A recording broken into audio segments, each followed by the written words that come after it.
Hello everyone, wish you all a happy new day. In the quiet, deep forest.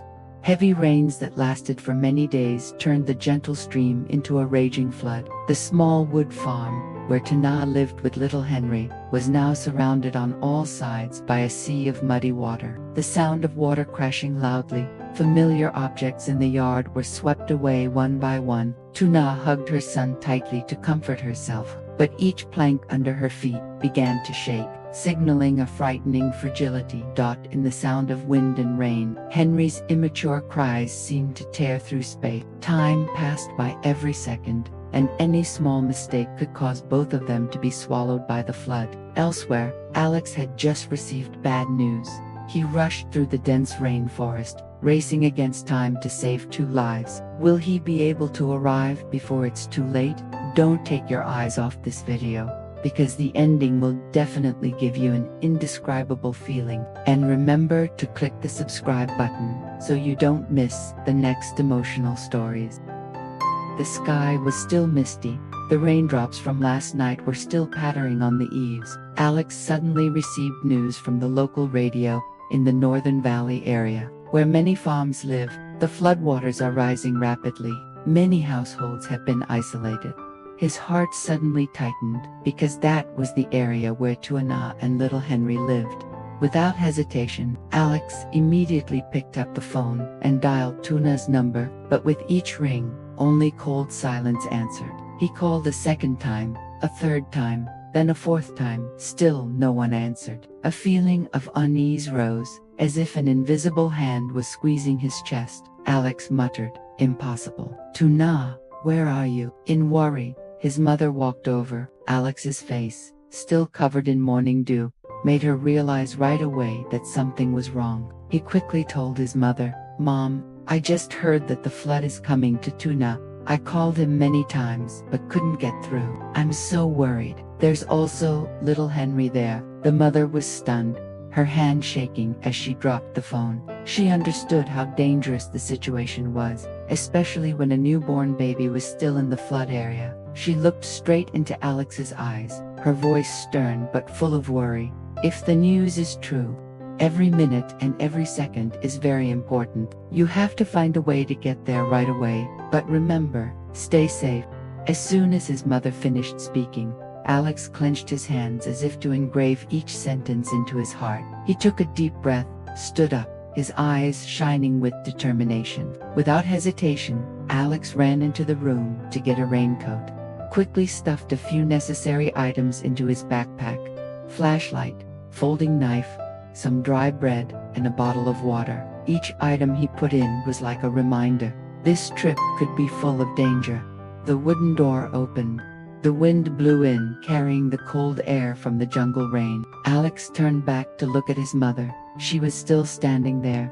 Her eyes were wet, but her gaze was both instructive and trusting. He nodded, then strode into the gray rain. The path leading into the forest today was dark and muddy, but Alex knew he had no right to stop. Up ahead, Nhat and Henry needed him more than ever. Alex went deeper into the forest. The rain was getting heavier, the wind was howling through the trees. Suddenly, there was a loud rumble. The whole mountainside ahead shook violently. Rocks and soil were falling down, broken trees were blocking the path. Alex stopped, his heart pounding. The road to the farm was now a dangerous wall of mud, but thinking of Nhat and little Henry, he did not allow himself to falter. Alex took a deep breath, then rushed to find a way through.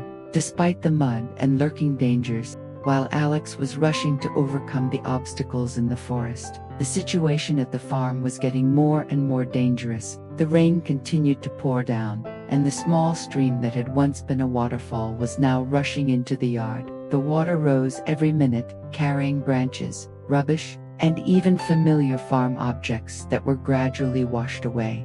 Nhat held baby Henry in his arms, clearly feeling his baby's fragile heartbeat against his chest. The boy was only 4 months old.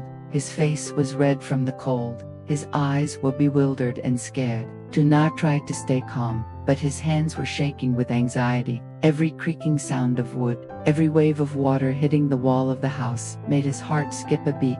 Questions kept popping up into Nhat's head. Does Alex know what's going on? How much longer can we hold out? Fear overwhelmed him, but at the same time, his maternal instinct urged him to be strong. She held Henry tighter, whispering as if to reassure him and herself, "It will be okay. I won't let you be swept away by the flood."